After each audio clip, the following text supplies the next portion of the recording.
Welcome back. We are moving on to chapter 6.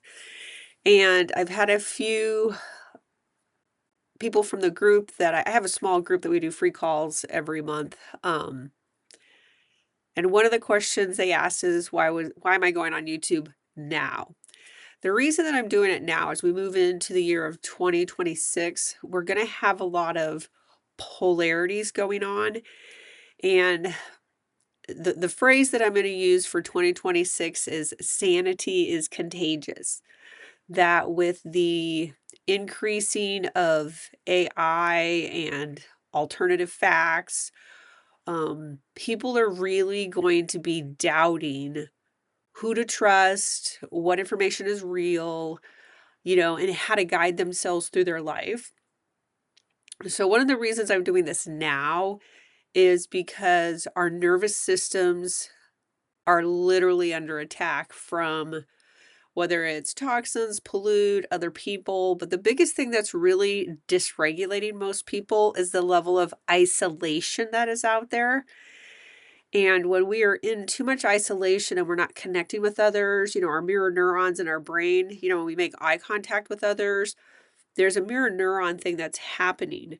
We also have a reflex that will be able to, it's a primordial reflex of the body to be able to tell when you look at something that there's an essence in there, that there's a bit of aliveness in there, that there's something inside that person, that animal, that tree that animates them. When we get in isolation, or if we've been traumatized, I believe they call it like the uncanny valley effect. And that's why for some people, like AI voices, AI pictures, robots kind of creep them out, is because when your body, which is a big bag of sensory apparatus, that's all your body is, and we are getting disconnected from the information our body can tell us to maneuver our life.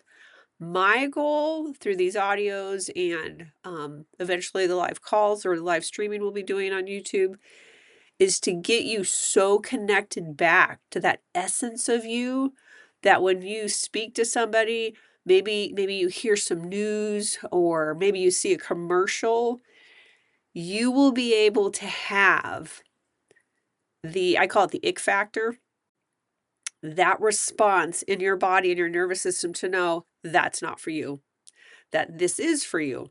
So I actually do this at the supermarket. So say I go to the supermarket and I want apples. I walk up to in front of the apples and I literally ask the apples, who wants to come home with me? Do any of them feel alive? And then the ones that I'm drawn to, my eyes will go to. Sometimes it might look a little shinier than the one next to it, whatever it is. Then I take those home. My produce lasts way better. There's times, especially during the strawberry season, where I'll be like, ooh, do any of you want to come home with me? And they all feel bad. So then I don't bring any home.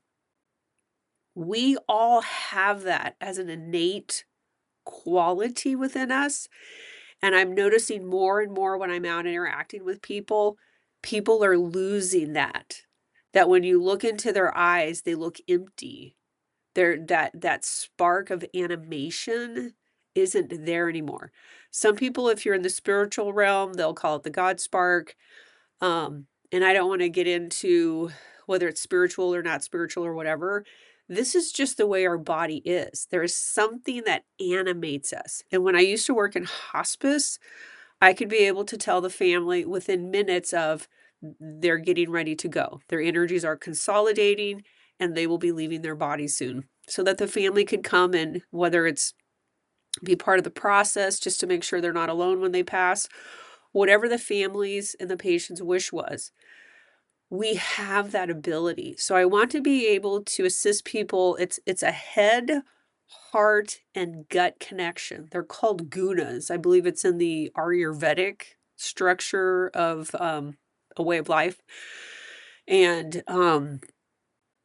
so that's my wish for you, is to be able to go through and do enough of these sessions to rebuild that connection to you. So you're not thrown into fear. You're not thrown into panic. You're not manipulated by false advertising. You're not manipulated by whoever's out there trying to manipulate you against your best wishes and against your heart's desires. So again, I just want to reinforce, we all have an inner compass. Whether it's spiritual, not spiritual, doesn't matter. We all have an inner compass. We have one in our head so we can think about what we need to do to make our dreams happen.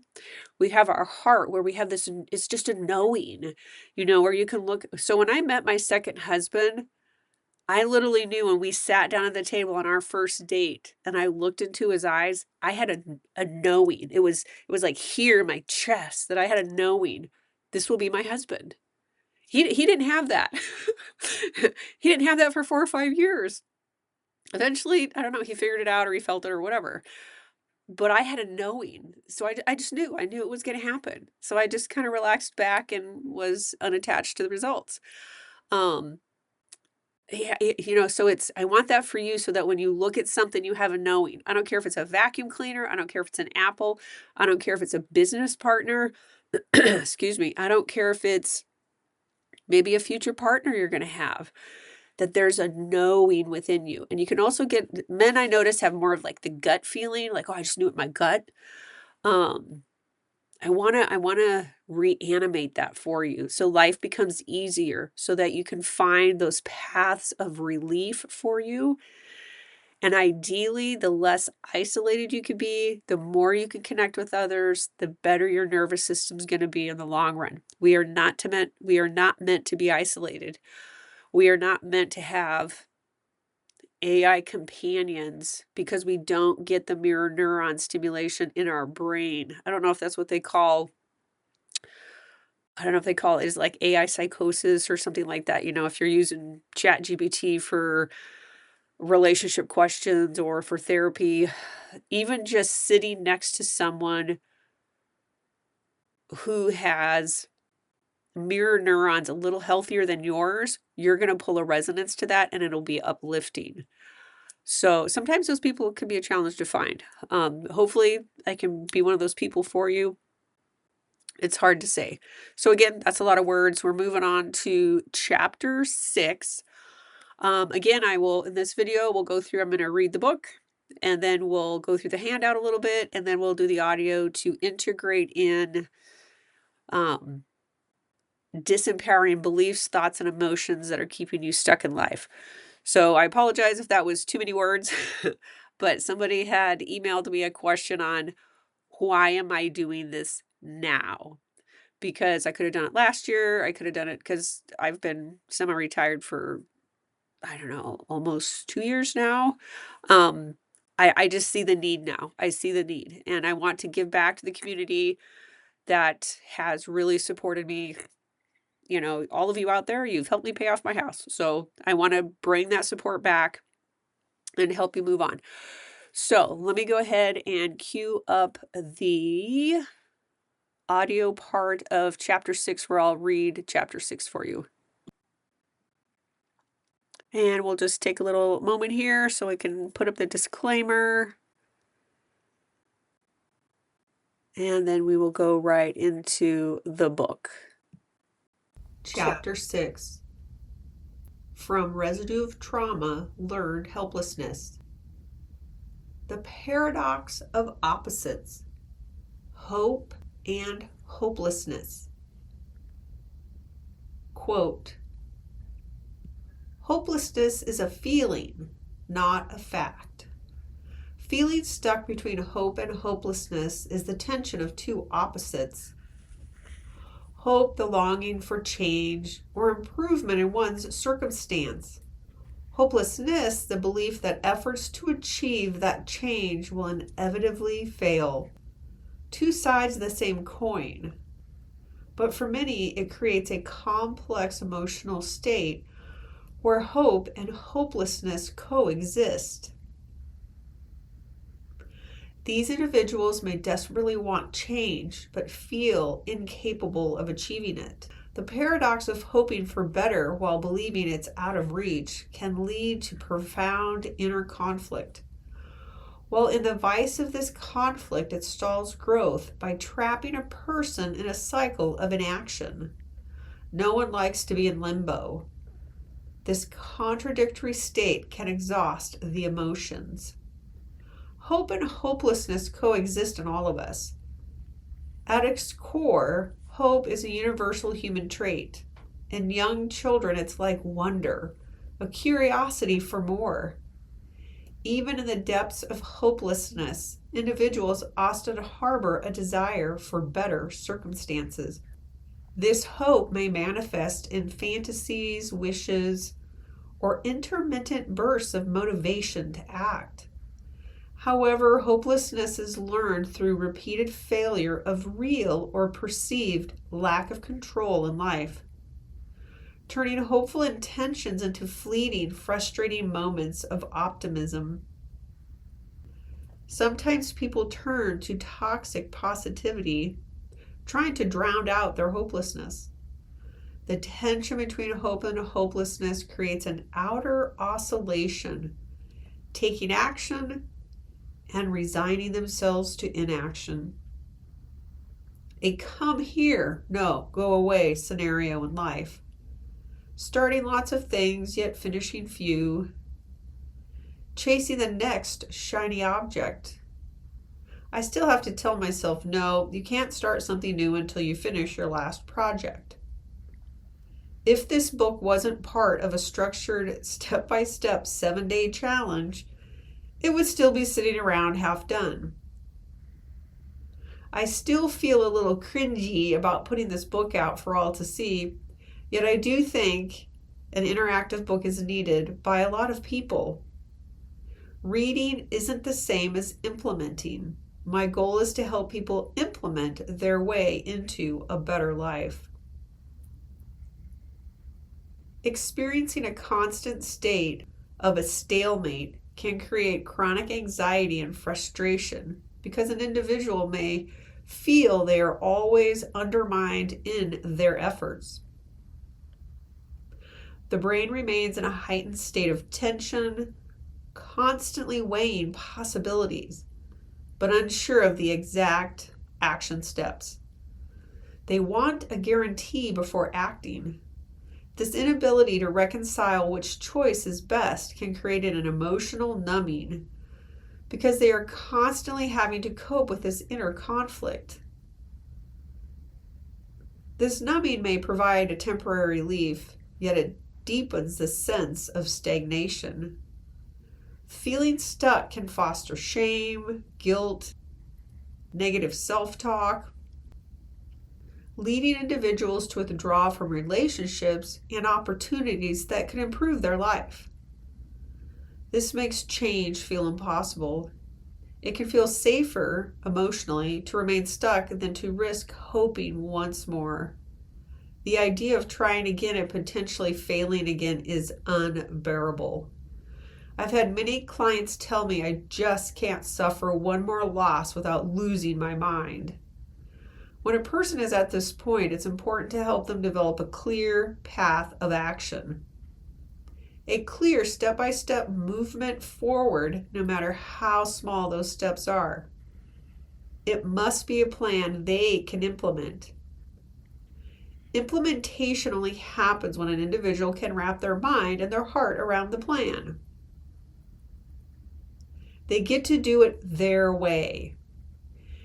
Even if it's the long way, they must do it that way.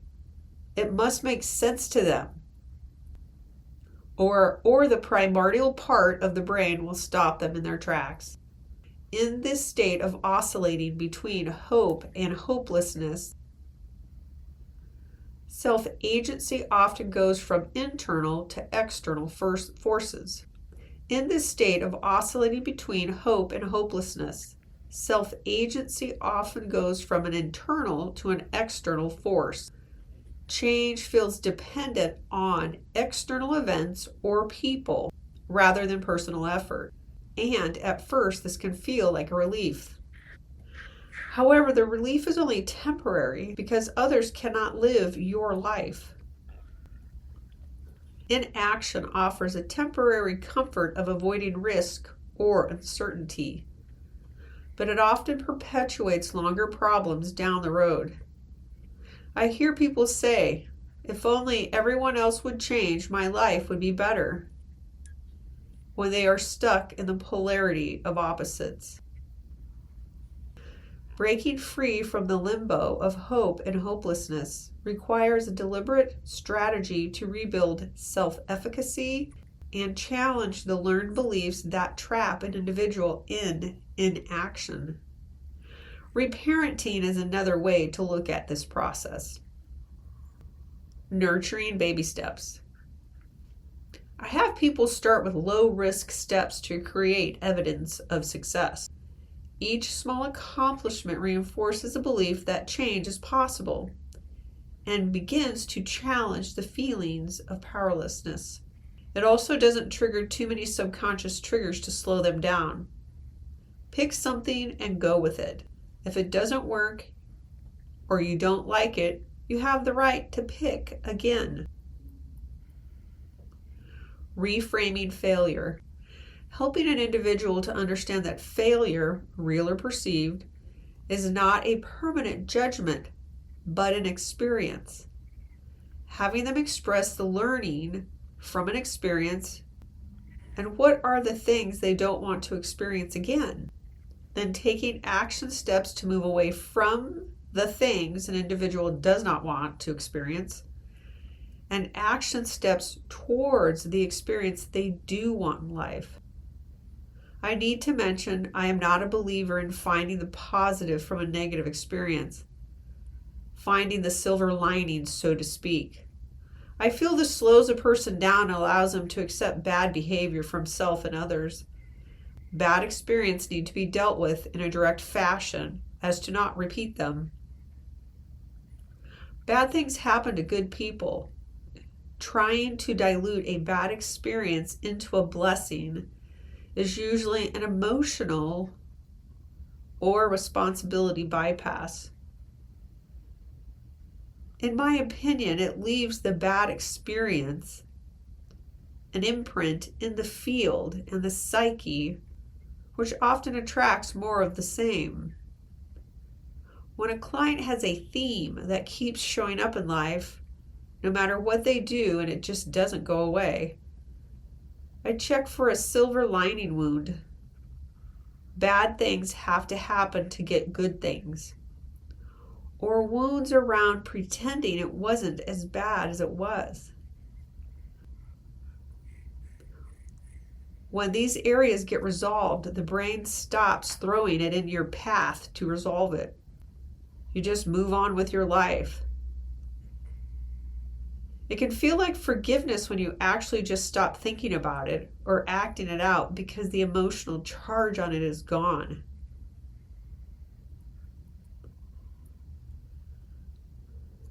It feels weird or freeing to just snap out of it and move on with your life. Anchoring in the present. Developing mindfulness practices and grounding techniques help bring one's focus into the present moment, rather than ruminating on past failures or future fears. Breathwork can be helpful. Others find exercising gets them more in touch with their body. The more you can bring yourself back to your body in the present moment, the more clarity will come in. Exercise is a must. It is how the body takes out the trash. Gradually increase perceived or real risk. Being able to take on challenges that feel slightly uncomfortable will help make the unfamiliar familiar. Taking small risks is easier to embrace than large changes. Large changes trigger the primordial brain into protection or shutdown mode. Learning to tolerate uncertainty helps reinforce resilience. For example, making small decisions without considering others will help restore confidence. For some, learning to make decisions as to what they will wear, eat, or do for the day without consulting what others are doing or eating helps to build a stronger identity. This process teaches them what preferences they have without the influence of others. Who are you when no one else is around? Support systems. Establish supportive relationships with friends, mentors, therapists, support groups that provide positive perspective and encouragement is important. Being able to share their experiences often reduces the intensity of the helplessness and can help develop accountability for actions. This step can feel the most daunting for many. Engaging with others more successful than you in a positive way helps pave the path to success. Our brain has mirror neurons that pull parallels from others. This is why you become who you hang around. Unhealthy brains can learn to pull healthy habits from others that have healthy habits. More about this later. Moving towards empowerment. Reconnecting to your purpose is a process of clarifying personal values and desires, even in the face of uncertainty. Everybody needs something tangible to look forward to and to work towards. This makes it easier to make progress when you are forward focused and not re-experiencing the past. This gives a sense of direction and structure to one's life. The biggest challenge to this step is making sure that your values and your desires are being lived out, not the values of others you have become accustomed to. You get to pick your purpose, and your purpose will change over the course of your life. The journey out of limbo between hope and hopelessness can be linear. It requires persistence, self-compassion, and a willingness to challenge long-held beliefs. As an individual takes small steps towards reclaiming their agency, hopes get replaced by self-confidence. Self-confidence builds desire, and desire becomes the catalyst for action rather than a source of frustration. By gradually changing disempowering beliefs, an individual can learn to navigate this paradox and move forward in life. Developing intentional actions becomes a transformative force. It allows individuals to step out of the shadows of helplessness and to re-engage in life, where effort and belief align, opening a door to growth, resilience, and more fulfillment. The goal is not to eliminate negative emotions, but to be able to act effectively even with a negative emotion. Feeling better happens after we have acted instead of before the action. Self-confidence comes after doing the thing over and over, doing the reps. I remember during one of my phases of feeling depressed, I would remind myself that the carpet doesn't care if I cry while I vacuum it, that the dishes don't care if I'm angry as I wash them.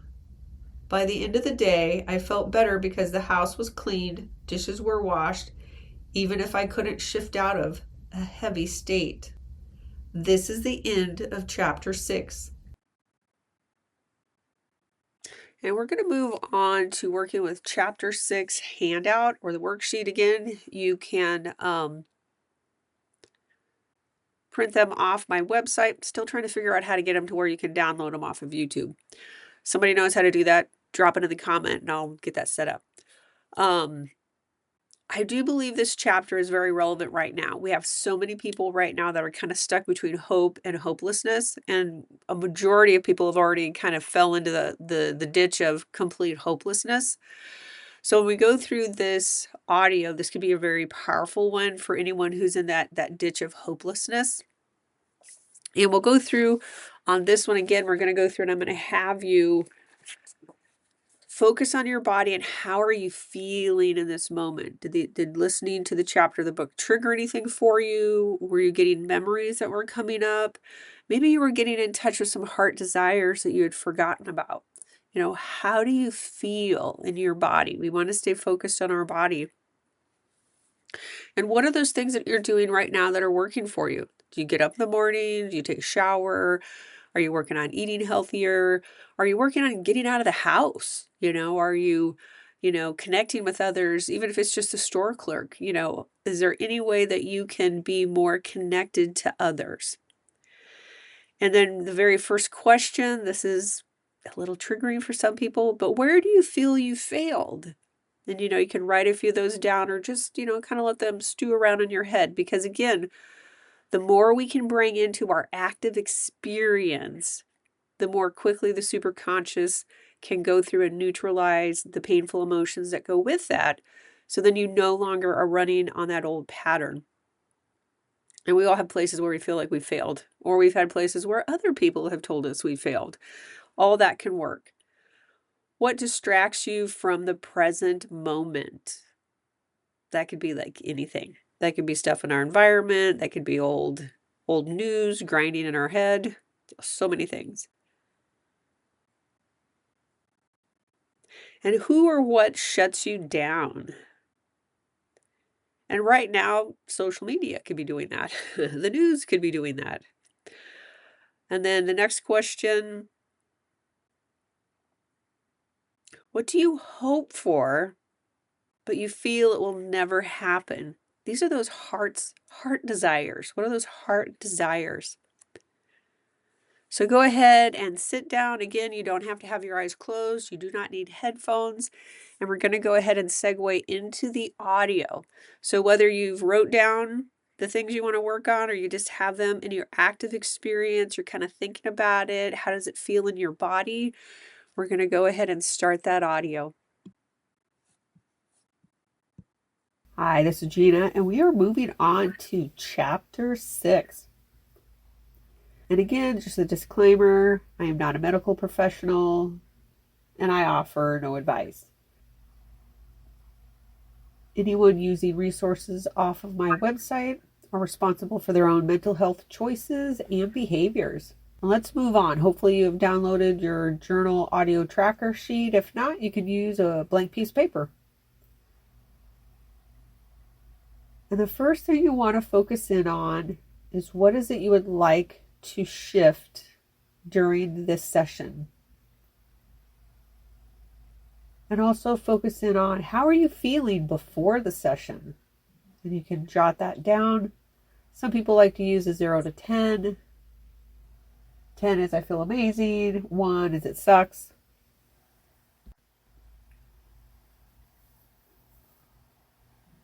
Focus in and you can jot that number down. And again, I want you to focus on, at this moment in your life, what are you doing that's actually working in relation to the area you would like to shift? When we can acknowledge what is working for us, our body and our brain can acknowledge it as true, so we can bring more of it into our life.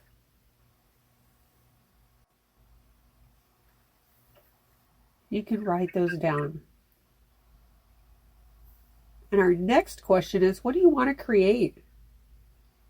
What is it you would like to feel in this area in relation to the topic you have selected? What emotions would you rather feel than the ones you're feeling right now in relation to this topic?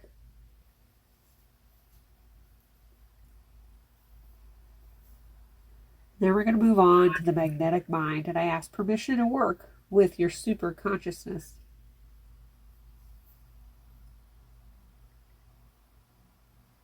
Closing your eyes, focusing on your breath, bringing your attention inward.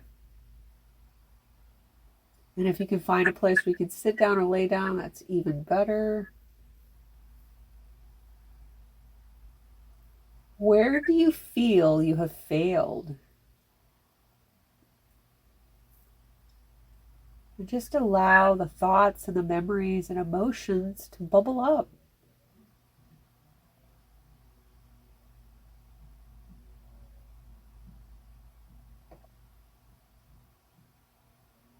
Really being honest with yourself. Where do you feel you failed yourself? Where do you feel you failed others? And again, I want you to look for those feelings, events that don't feel good.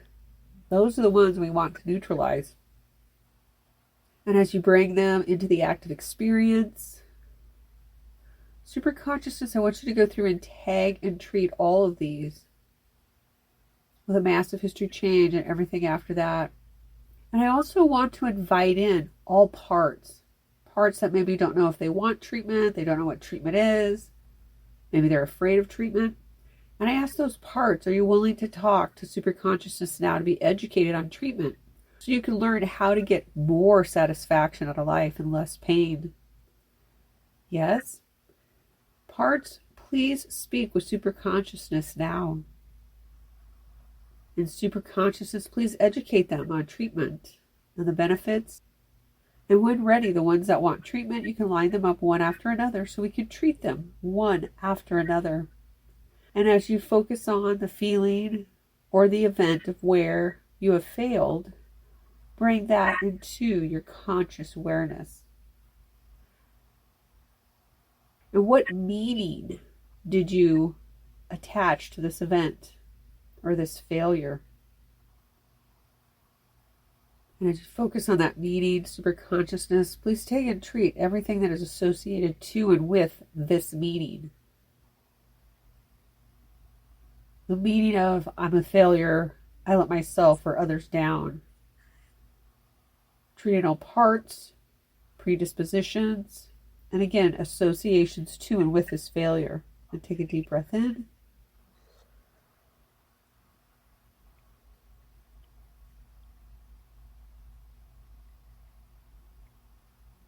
And just keep breathing and noticing.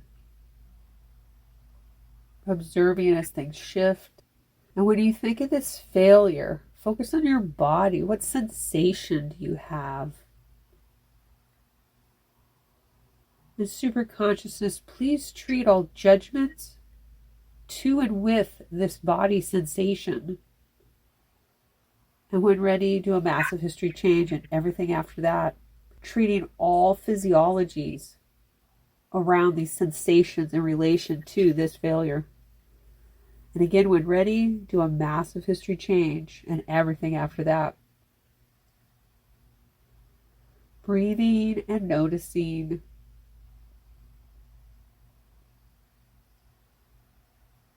And then we're going to move on to the next question. What distraction or distracts you from the present moment? We all have so many distractions in life. What distracts you from the present moment? Some people it's social media.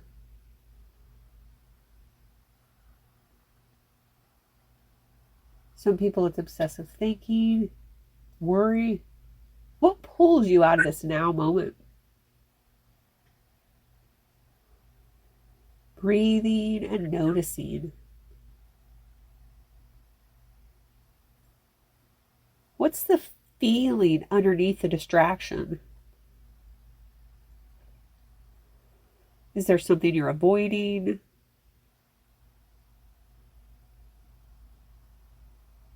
Maybe there's some boredom, some procrastination. Just asking your body, what is that? Allowing it to come into your active experience.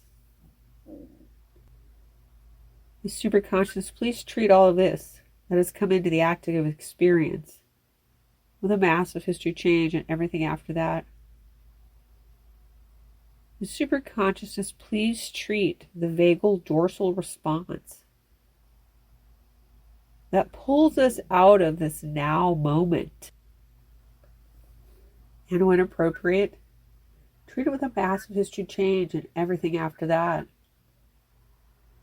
The superconsciousness, take and treat anything that leads to disorganization. Disorganization in thought, feelings,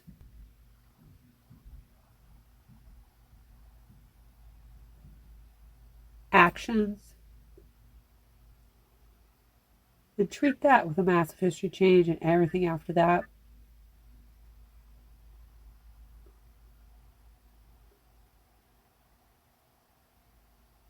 And continue breathing and noticing. What emotion do you find yourself most wanting to distract yourself from? Allow that emotion to come up.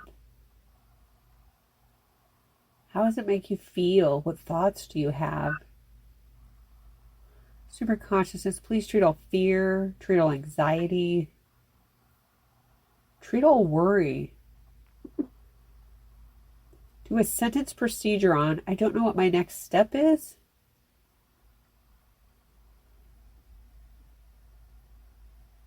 And up-level the sentence procedure to, I'm willing to know what my next step is. And continue treating that until I'm willing to know what my next step is fully true in the active experience. Again, treating all thoughts, emotions, feelings, coping mechanisms, and trade them out for positive feelings, positive emotions, and positive coping mechanisms. And when complete, do a massive history change and everything after that. And moving on to the next one, who or what shuts you down? Who or what shuts you down? You know, there's always that one person that's the kind of the naysayer. Whenever you bring up an idea, they've always got something negative to say. Or maybe you have your own thoughts. I'm not good enough. I'm not fast enough. How could I possibly do that? The super consciousness, everything that's coming up in the active experience, we ask you to take and treat it with a massive history change and everything after that. Please trade out all disempowering statements and thoughts with positive self-empowering statements and thoughts. And if we can't get to a state of positivity, neutrality is good as well. Offering the metaphor, if someone else has done it, I could do it too. Offering also the metaphor of we don't have to reinvent the wheel. And again, taking and treating that with a massive history change and everything after that. And how does it feel when you're in that shut down mode? Do you feel flat? Do you feel angry? Do you feel bored? Do you feel resentful? What's the emotion? Do you feel depressed? When something has been shut down, or you feel shut down, allowing yourself to feel that. In super consciousness, as those feelings come up, treat one right after another until every emotion that pops up during the shutdown phase is tagged and treated with a massive history change and everything after that. Breathing and noticing.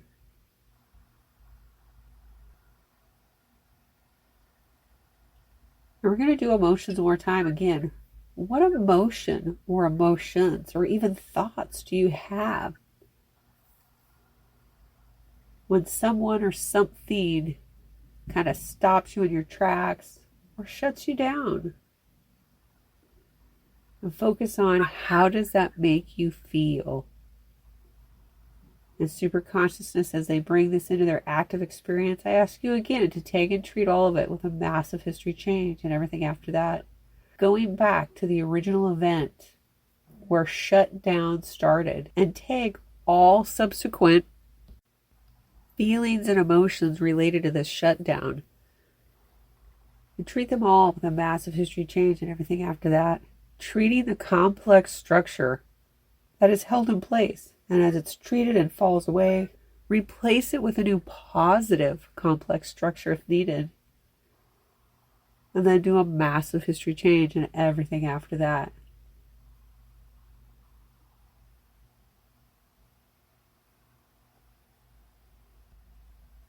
Again, just continue breathing and noticing.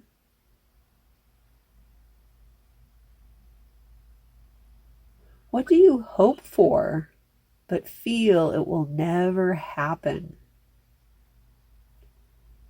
For some, it's a perfect relationship, the perfect job, the perfect body. What is it that you hope for, but feel it will never happen? Allowing those feelings and thoughts and events to pop up in your active experience. The superconscious, do you see this hope, this desire? And do you see all the negative thoughts connected to it and with it? Any outside projection from others? Please take and treat all of that with a massive history change and everything after that. Doing a complete cycle, treating all the fields from the top down, the bottom up, front to back, side to side, in a 360-degree radius, treating all of these fields until they can fall away into everlasting happiness. In fields, may you find peace. And also treat the main intruding field with a massive history change and everything after that.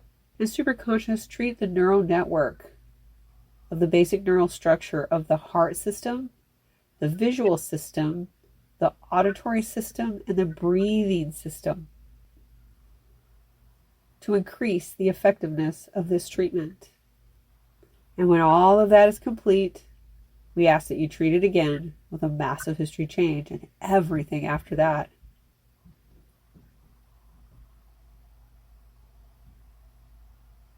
And again, focus on what is it you hope for, but feel it'll never happen. See if the energy around it is softened, or maybe your thoughts or beliefs around it have shifted a bit. And again, allow those to come into your active experience. The super consciousness this time around, please treat any disbelief, any doubt, any fears of it actually coming true, and then treat that with a massive history change and everything after that. And take a moment and focus on who would you be and who would you need to be for that to come true. The superconscious, anything that conflicts, resists, any mind barriers to this coming true. Again, treating all doubts, all disbelief, and all fears that it will and won't happen at the same time. The push-pull that leaves us stuck in the same place in life. And again, treat that with a massive history change and everything after that. Continue breathing and noticing.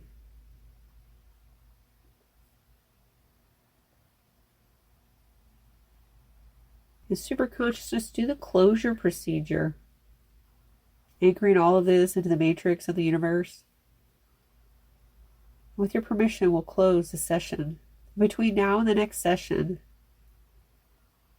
take anything, and if it needs to be traded out for a more positive thought, positive feeling, trade out any disempowering beliefs and coping mechanisms for positive ones between now and the next session.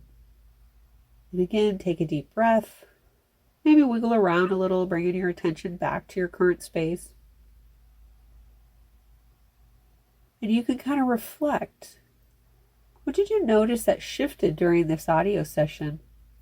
You can jot that down on your journal page on the left-hand side at the bottom. Reassess. How are you feeling compared to when you started? Are you a little closer to the 10? Feeling more relaxed, having more clarity? Just notice how you feel.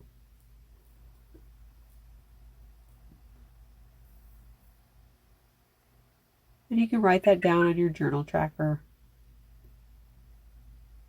And on the bottom right-hand side, maybe there were some topics that popped up for you during this time.